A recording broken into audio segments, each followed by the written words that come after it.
नमो अरिहन्ताणं नमो सिद्धाणं नमो आयर्याणं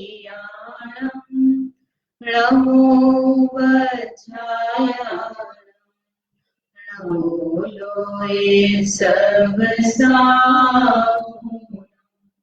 मोक्षमार्गस्य नेतारं वेतारं कर्मभूभृतां ज्ञातारं विश्वतत्त्वानां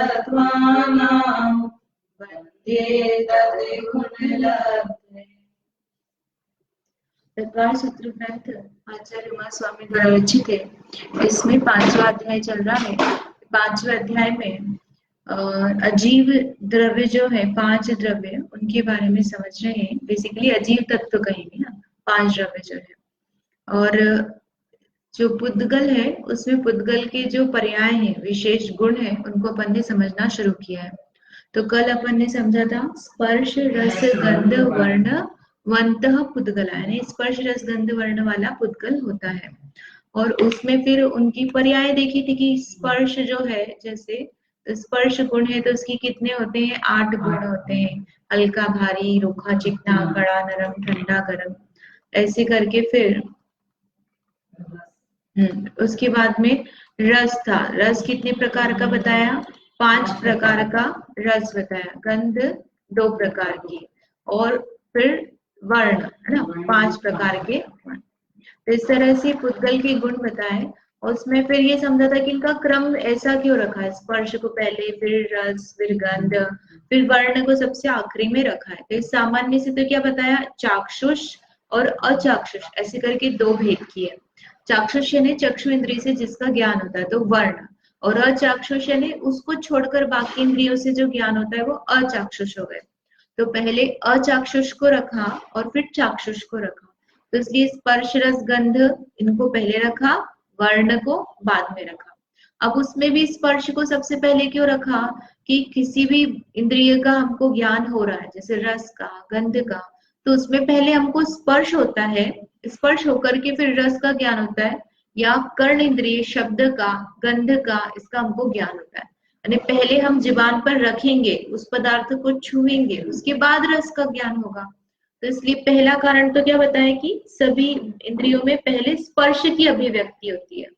फिर दूसरा कारण बताया कि जो स्पर्शन इंद्रिय वो सभी जीवों की पाई ही जाती है। ऐसा कोई भी जीव नहीं है सिद्ध भगवान को छोड़कर कि जिनके स्पर्शन इंद्रिय पाई नहीं जाती है। तो इसलिए स्पर्शन इंद्रिय को सबसे पहले रखा। अब इसके बाद में आगे और सूत्र में पुद्गल के ही विशेष जो पर्याय है वो बताते हैं।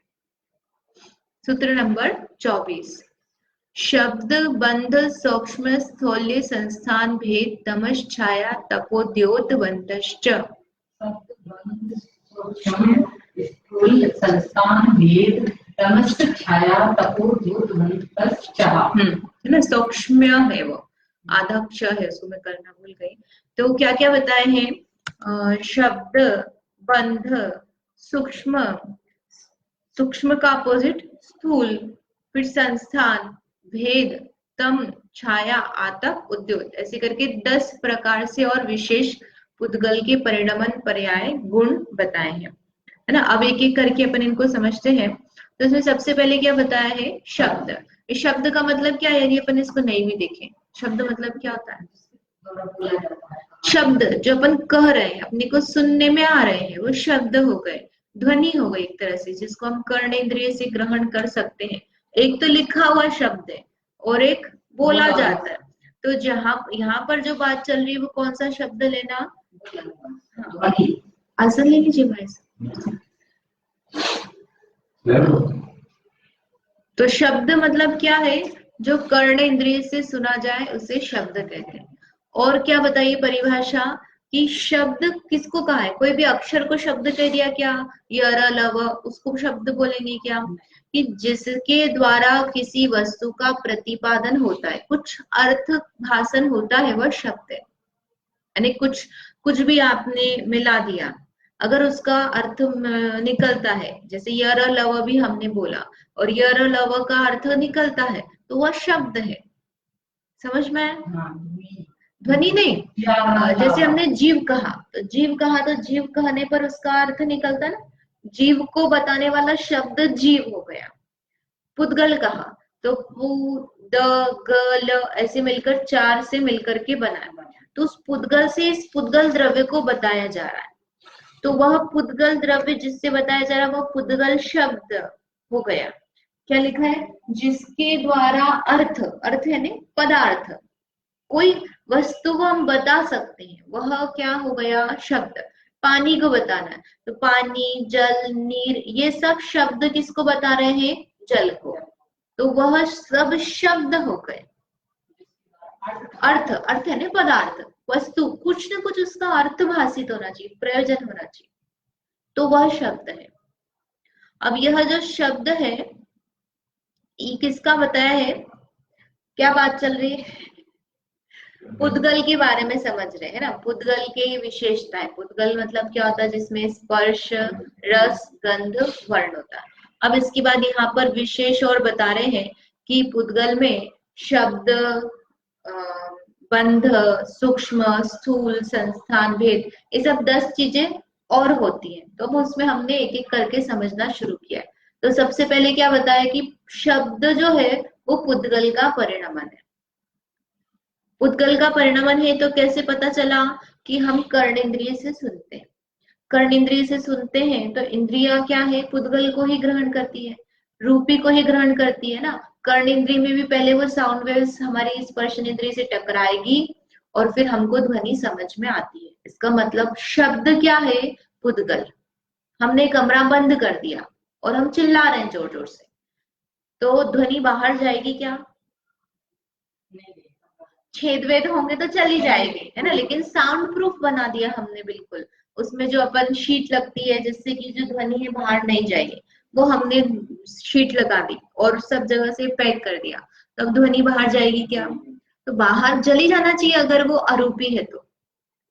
अगर वह पुद्गल नहीं है तो उसको थ्रू हो जाना चाहिए, लेकिन ध्वनि रुक गई, इसका मतलब क्या है? पुद्गल है, स्थूल हो गया, ध्वनि रुक गई ना। अगर वह नहीं रुकती तो क्या होता? हम बोलते कि ये पुद्गल नहीं है। पुद्गल जो रुक जाता है ना, रोक रहा है, रुक रहा है, उसमें कुछ ठहराव हो रहा है, किसी चीज से बाधा हो रही है, व्याघात हो रहा है, रोकने वाली चीज ही क्या है? पुद्गल। इसलिए शब्द क्या है? पुद्गल।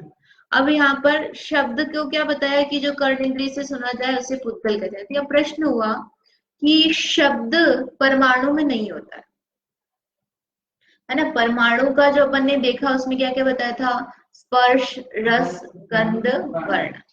जो ध्वनि होती है वो परमाणु में नहीं होती, उसमें नहीं बताया। तो अब ये जो शब्द है ये पुद्गल से पृथक है कि अपृथक है? प्रश्न समझ में आया? यानी शब्द हम बोल रहे हैं पुद्गल है, लेकिन परमाणु में होता नहीं है।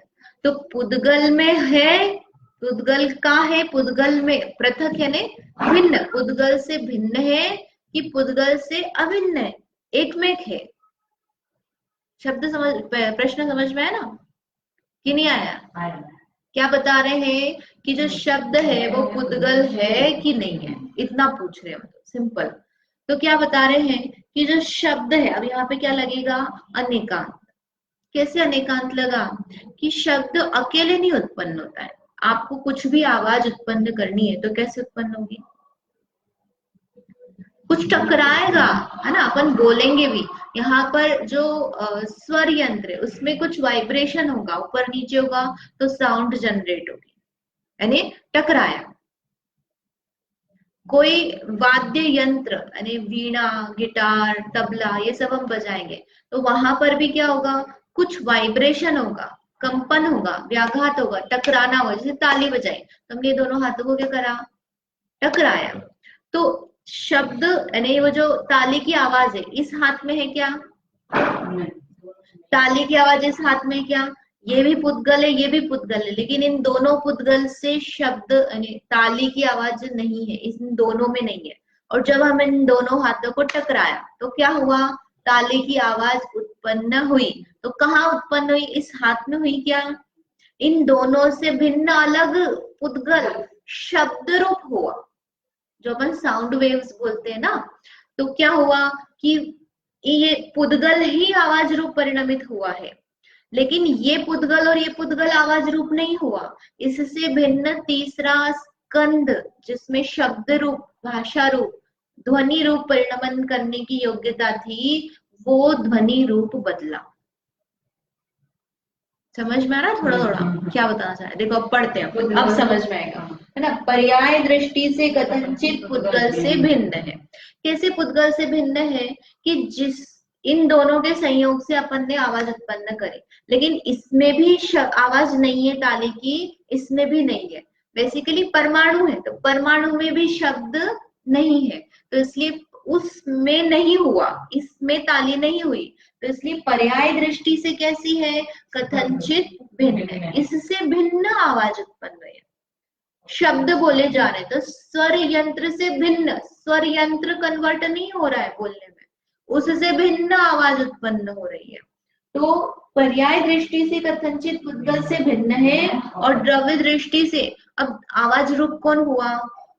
पुद्गल परमाणु ही, पुद्गल स्कंद ही हुआ ना, तभी तो इस कमरे से बाहर नहीं जा पा रहा है, रुक रहा है। आवाज अगर पुद्गल नहीं होती तो वह रुकती नहीं, तो है तो पुद्गल का ही परिणाम, लेकिन उस स्कंद का नहीं है, अन्य का हुआ, इसलिए वह क्या हो गया? भिन्न भी है और अभिन्न भी। अभिन्न क्यों कहा? कि पुद्गल ही भाषा रूप हुआ है, पुद्गल में ही ध्वनि उत्पन्न हुई है। वो जो ध्वनि जनरेट हुई है वो कौन हुई? भाषा वर्गणा बोलते हैं ना अपन, भाषा वर्गणा पुद्गल का परिणमन है, तो वह पुद्गल है, तो इसलिए अभिन्न है। वो द्रव्य तो पुद्गल ही है जिसमें शब्द बन रहा है, लेकिन इससे नहीं बना, इससे नहीं बना, इसलिए क्या कहा? भिन्न है। तो भिन्न भी है और द्रव्य दृष्टि से अभिन्न है। समझ में आ गया? अब शब्द को अपन विशेष समझते हैं कि शब्द हमने एक सामान्य से कह दिया कर्णेंद्रिय से जो सुना है, तो उसमें दो प्रकार के शब्द बताए हैं, भाषात्मक और अभाषात्मक। अब ये भाषात्मक अभाषात्मक है, तो इसमें फिर से भेद किए, अक्षरात्मक और अनक्षरात्मक। अक्षरात्मक यानी अपने को समझ में आता है जो अक्षर बोले जा रहे हैं, और अनक्षरात्मक जैसे कि रोने की आवाज है, हंसने की आवाज है, ये सब क्या हो गई?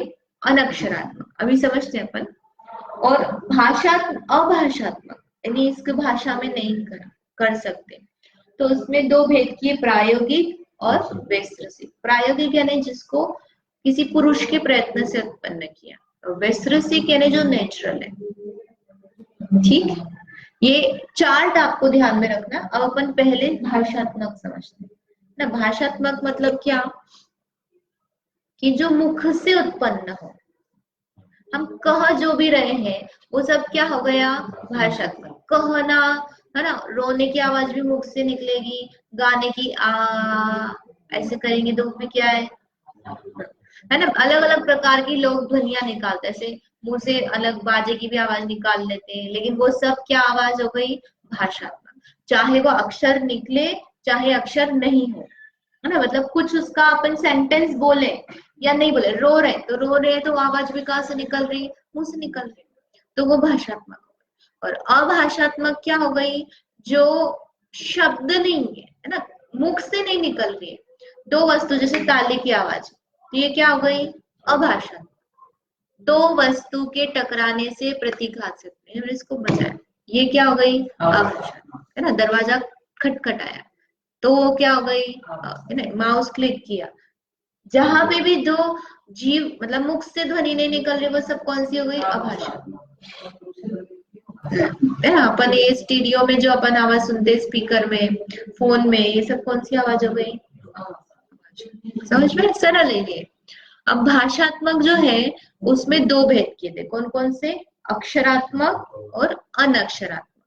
तो अक्षरात्मक अपने को सुनकर समझ में आता है, अक्षरात्मक यानी जो बोलियां हो गई, बुंदेलखंडी, गुजराती, मराठी, इंग्लिश, हिंदी, ये सब भाषा, अलग अलग टाइप की लैंग्वेज, लेकिन उससे हम क्या कर रहे हैं? कम्युनिकेशन कर रहे हैं। एक व्यक्ति दूसरे व्यक्ति से कम्युनिकेट कर रहा है, शब्द बोल रहा है ना, मैं यहाँ जा रहा हूँ, मैंने खाना खाया, मैं सो गया, इस तरह से जो अपन सब बोल रहे हैं, सेंटेंस बना रहे हैं, ये सब क्या हो गई?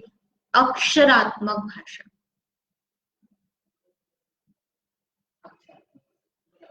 और कोयल ने बोला, और तोते ने बोला भाषात्मक हो जाएगा, अक्षरात्मक। तोते शब्द बोलता है ना, मीटू मीटू बोलता है, ऐसे अपन जो सिखा दो उसको वो बोलता है। तो गाय नहीं शब्द बोल सकती, लेकिन तोता बोल सकता है। तो जो व्यवहार में आने वाली जितनी भी बोलियां हो गई वो सब क्या हो गई, कोई सी भी भाषा ले लो अपन, जो यूं अपन बोलते हैं जो 18 भाषाएं हैं, विविध ध्वनि कीर्ति है, तो वो, और अपन यूं ऐसे ले लो अभी लौकिक में करंट में Chinese, Japanese, Russian, French, Germany की, ये सब अपन अलग अलग भाषाएं जितनी भी ले लेंगे, सब क्या हो गई, अक्षर। उनको हम लिखते हैं, उनको हम सुनते हैं, शब्द से बनती है, मुख से शब्द बोला और उस शब्द से भाषा बन। फिर अनक्षरात्मक है, तो अनक्षरात्मक में क्या है कि मुख से उत्पन्न होनी चाहिए, है ना। भाषात्मक के दो भेद कर रहे हैं ना अपन, अक्षर और अनक्षर। तो मुख से जो ध्वनि निकल रही है हमेशा शब्द ही निकले ऐसा जरूरी नहीं है, अलग अलग प्रकार की ध्वनि निकल सकती है, जैसे चिड़िया की आवाज हो गई, मैना की आवाज हो गई, कोयल की आवाज हो गई, गाय की आवाज हो गई, कुत्ते की, बिल्ली की, चूहे की, सब अलग अलग प्रकार के जानवर ले लो। और छोटा बच्चा जिसको बोलना नहीं आता है, मुख से ही बोल रहा है, लेकिन कुछ कुछ तो बोलता रहता है, हमको समझ में आता है क्या, उसकी मम्मी को भी समझ में नहीं आता है कि वो क्या बोल रहा है, इवन उसको खुद को भी नहीं पता होता है कि वो क्या बोल रहा है। तो लिखा है 2 इंद्रिय से असंगी 5 इंद्रिय। असंगी क्यों लिया, कि जो असंगी आवाज करता है वो, उसको मन नहीं होता है ना असंगी को, तो हम उसका नाम रखेंगे तो वो समझ नहीं सकता और वो शब्द बोल भी नहीं सकता। मतलब आवाज तो निकाल सकता है, जैसे गाय है तो वो आवाज निकाल सकती है, लेकिन वो शब्द बोलना, जैसे हम शब्द बोल रहे हैं, तोता बोल रहा है, वैसे नहीं बोल सकते। हालांकि गाय तो कैसी है, संगी है, गाय असंगी नहीं है, लेकिन असंगी तक के जो जीव है उनको हमारा जो बोलना है वो नहीं समझ में आएगा, और गाय को समझ में आएगा। गाय बोल नहीं सकती वो अलग बात है, लेकिन वो समझ सकती है, अपन उसको बोलेंगे बैठ जा, ये खा ले, है ना। सब ये सब जो संगी जीव है उनको हम ट्रेंड करते हैं ना, सर्कस में जितने भी जीव है जिनको ट्रेंड किया जाता है, ऐसे शार्क मछली हो गई, टाइगर हो गया, चूहा है, रैबिट है, बिल्ली है, हाथी है, इन सबको वो ट्रेंड करते हैं ना, इसके अंदर से निकलो, ऐसे करो, बैठो, जंप करो, है ना, ऐसे जो भी सिखाते हैं। तो वो अपने शब्द, जो भाषा है, अक्षर है, उनको वह सीखते हैं, ग्रहण करते हैं, बोल नहीं पाते अलग बात है। तो उन जीवों को छोड़ दो। तो कौन कौन लेना, जिनके रसना इंद्रिय पाई जाती है। तो कितने इंद्रिय जीव होते हैं, वो 2 इंद्रिय, अपन बोलते हैं ना क्रम से, स्पर्शन, रसना, घ्राण, चक्षु, कर्ण, तो ऐसे 5 इंद्रिय। तो 2 इंद्रिय जीव की दूसरी इंद्रिय लेंगे अपन, स्पर्शन, रसना, ये 2 इंद्रिय। 3 इंद्रिय की कितनी होती है, स्पर्शन, रसना, घ्राण, ऐसे 3 अपन बढ़ाते जाते हैं। तो 2 इंद्रिय से आवाज निकलनी शुरू हो जाती है, ऐसा कहा जा सकता है। मतलब जो खा सकते हैं उन सबकी रसना इंद्रिय है तो मुंह है, तभी तो खा पाएंगे ना। तो अभी जैसे कॉकरोच है, वो टर टर की ऐसी आवाज आती है ना उसकी। तो जितने भी जीव 2 इंद्रिय से 5 इंद्रिय असंगी है, उनके मुख से उत्पन्न होने वाली भाषा, अभी अक्षर बोलेंगे क्या, नहीं, कौन है ये, असंगी है। तो असंगी ध्वनिया निकाल सकते अपने मुख से, लेकिन शब्द नहीं बोल सकते, इसलिए इनको क्या कहा, अनक्षरात्मक। उसके अलावा बालक, बालक कौन आ गया, जिसने अभी बोलना नहीं सीखा है, उसको मम्मी बोलना भी नहीं आता अभी, तो वो बोल रहा है, आ उ दा दा ऐसे सब कर रहा है, शब्द अक्षर बोल रहा है, लेकिन उसको बोलना नहीं आता है। एक 6 महीने का, 1 साल का ले लो अपन। फिर मूक संगी, मूक संगी है गूंगे लोग, मनुष्य में गूंगे, जो गूंगे हो गए, लेकिन वो आवाज करते ना, आ ऐसे करते, तो मुंह से ही बोल रहा है ना, वो जो ध्वनि निकाल रहा है, तो वो हाथ की नहीं ले रहे अपन, मुंह से जो निकाल रहा है। बोल नहीं सकता वो, जिसकी जुबान काट दी अब मान लो, तो वो बोलेगा, तो बोल सकता है क्या, अक्षर नहीं बोल सकता, ध्वनि निकाल सकता है। और 5 संगी, मूक संगी पंचेंद्रियों की भाषा, अरे मनुष्य के संकेत वचन, संकेत वचन जो हम ऐसे अपन आवाज निकालते हैं ना, तो अलग अलग प्रकार के रोना, हंसना, ये सब जो है ये कैसी हो गई। और दिव्य ध्वनि, केवली भगवान की जो दिव्य ध्वनि है वो भी कैसी होती है, अनक्षरात्मक। हम बोलते हैं ओम रूप से निकलती है, लेकिन एक्चुअल में वो कैसी होती है, जैसे अपन ने ओम बोला, ओम, तो ऐसे आखिरी में गले से जो आवाज निकल रही है अपनी, कंटिन्यूस ओम ओम ओम ओम ओम ऐसे बोलोगे तो वो अक्षर हो गया। लेकिन वह ऐसे अपने को सुनने में कैसे आएगी, ओम म ऐसे सुनने में आएगा अपने को, तो वो म भी नहीं होता एग्जैक्टली, तो इसलिए वो कैसा होता है, अनक्षरात्मक। जो दिव्य ध्वनि है वो भी कैसी है, वो कन्वर्ट होती है। जहाँ पर समूश्रण होता है ना, तो गंधर्वों के द्वारा अलग अलग भाषाओं में जीव को अपने आप, मतलब उस तरह की व्यवस्था होती है कि अपने आप को अपनी अपनी भाषा में समझ में आती है, जीवों को तिर्यंचों को उनकी भाषा में समझ में आती है, मनुष्य जिस भाषा का होता है उसको उसकी भाषा में समझ में, ऐसी पूरी व्यवस्था होती है। उनकी जो दिव्य ध्वनि निकलती है वो अनक्षरात्मक, ऐसे नहीं बोलते आत्मा, जीव, चेतन, और ऐसे ही पूरा आप 2.5 घंटे 2 घड़ी अपन बोलते हैं ना, ऐसे इतने घंटे तक निकलती है, तो उतने समय तक इस तरह से निकलती है। हाँ ओम तो निकलता है, ओम के बाद जो हुआ था ना, ओम, ओम आप थोड़ी देर बोलोगे ना, उसके बाद कंटिन्यूस उसका जो ध्वनि सुनाई देगी वो कौन से सुनेगी, आप प्रयोग करके देखो, ओम ऐसे नहीं सुनाई देगा क्लियर, ठीक है। तो ये जो है इसको चार्ट को अपन वापस देखते हैं। तो शब्द, शब्द के दो भेद की, भाषात्मक और अभाषात्मक। भाषात्मक क्या है, मुख से उत्पन्न होते हैं, अभाषात्मक जो मुख से उत्पन्न नहीं होते। फिर उसमें भाषात्मक भी मुख से अक्षर वाली ध्वनि और बिना अक्षर वाली। अब इसके बाद में है अभाषात्मक। अभाषात्मक में क्या बता रहे हैं, दो भेद किए, प्रायोगिक और वैश्रसिक। तो अभाषात्मक में प्रायोगिक मतलब क्या हुआ, यही है, यहाँ से देखना। तो प्रायोगिक यानी प्रयत्न, तो कैसा प्रयत्न, पुरुष के प्रयत्न से उत्पन्न हो, जैसे अपन ने ताली बजाई, ये सबसे सरल उदाहरण है ना। मैं बोल रही हूँ, तो बोल रही हूँ तो ये तो अक्षर में चला गया क्योंकि मुख से हो गया, लेकिन मैंने हाथ से ताली बजाई तो ये क्या हो गया, प्रयोग करा। भाषात्मक है क्या, नहीं है, ये कैसी है, अभाषात्मक। इसको हम किसी भाषा बोल सकते हैं क्या, ताली को, नहीं।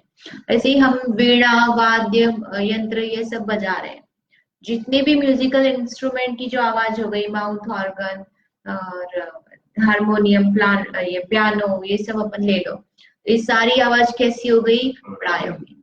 जो अपन घर में खड़कड़ कड़कड़ बर्तन बजा रहे हैं, ये कर रहे हैं, बच्चा चम्मच बजा रहा है, जो जो आवाज हो रही है हमारे हाथ पैरों आदि के द्वारा, है ना, चलने की आवाज, ये सब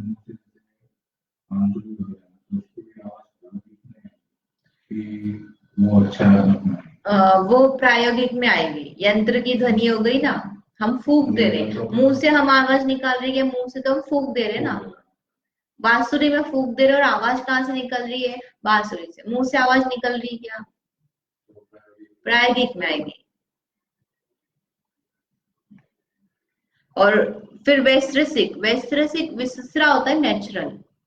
तो नेचुरल यानी बिना प्रयोग किया, बिना प्रयोग की कौन सी ध्वनि है, जैसे वायु है, साय साय साय, अपन ने जैसे बंद कर दिया ना खिड़की दरवाजे, वो बाहर बहुत तेज हवा चलने लग जाती है, तो अंदर अपने को साय साय ऐसी आवाज सुनाई, तो वो क्या हो गई, नेचुरल। बिजली के कड़कने की आवाज ना, मेघों के गर्जन करने की, झरने की, नदी की, ये सब आवाजें जो हो गई वो क्या हो गई, नेचुरल। अब वो पहाड़ से पत्थर गिर रहा है, भूकंप आ गया, ये सब आवाज कौन सी हो गई, नेचुरल, विसुसरा। और कौन सी आएगी इसमें, बारिश की आवाज ले लो, तो बारिश गिरती है तो वो जो झर झर झर की आवाज आती है, वो सब है विसुसरा। अब ये जो प्रायोगिक है इसको 4 प्रकार की बताए, तत्, वितत, घन, सुषिर। अब जो अपन ये यंत्र आदि से जो आवाज कर रहे हैं ये अलग अलग प्रकार की हो गए। तो तत् यानी क्या हो गई, जैसे तबला बजाया, ताली बजाई, ऐसा लिखा ना, चमड़े के मड़े ढोल तबला, चमड़े से मड़ा ही लेना ऐसा नहीं है, मतलब जिसमें अपन ये ढोलक टाइप की जिससे हम बजा रहे हैं ऐसे हाथ आदि से, तो इस टाइप की जो ध्वनि निकल रही है यंत्र आदि से, तो वो तत् ध्वनि हो गई। तत् तबला, ऐसे तबले सी टाइप की जो ध्वनि हो गई। फिर वितत, वितत यानी जो वीणा है, तार है, तो उससे तार ले लो, गिटार ले लो, और क्या रहता है, वीणा। 3 यार पता है मुझे तो और भी होंगे। ये होते ना जैज, नहीं क्या बोलते हैं इसको, अलग अलग होते हैं, अलग अलग देशों में सितार वाले अलग अलग आते हैं, याद नहीं आ रहा नाम। तो वो वितत हो गई। बेसिकली ये जो जैसे अपन रबर होता है, रबर को ऐसे आप हिलाओ तो उसमें से ध्वनि निकलती है ना। तो वो जो तार, रबर इससे तार आदि के इसके संयोग से निकल रही है। सतरंगी नहीं, वो क्या होता है, वो जो उसमें बहुत सारे होते हैं और फिर पानी वानी रख के और सब बजाते हैं,